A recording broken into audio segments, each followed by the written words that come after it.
Dr. Jose Rizal, unang nakilala at hinangaan kong bayani. Ulirang anak, mabait na kapatid, may takot sa Diyos at higit sa lahat, matalino. Sa paglipas ng taon, mas nangibabaw ang aking paghanga sa mga bayaning gumamit ng sandata at matapang na nakidigma.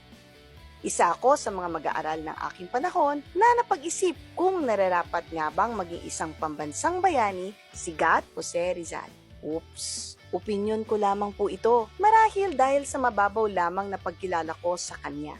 Kaya naman, sa aming pagtungo sa Espanya, naging pangunahin naming pakay ang pagbisita sa Madrid sa layuning masilayan ang mga lugar na may kaugnayan kay Dr. Jose Rizal. Mga lugar na naging parte hindi lamang ng kanyang buhay, kundi pati na rin ng ating ilang bayani aging bahagi ng ating kasarinlan. Hindi ko inakala na sa bansa ng ating mananakop mapupukaw muli ang naidlip kong paghanga kay Gat Jose Rizal. Kasunod ng aking pagsilip sa kanyang naging buhay sa Madrid, pinagpatuloy ang pagkilala sa kanya. Nagbasa ng mga artikulo, nakinig at nanood ng mga video upang mas lubos ko siyang makilala. There is a Rizal in each of us.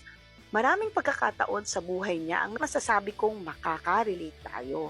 Kaya tara, samahan niyo ako, sabay-sabay tayong magbalik tanaw habang namamasyal sa napakagandang Madrid. Silipin natin ang naging buhay ng ating pambansang bayani, si Gat Jose Rizal.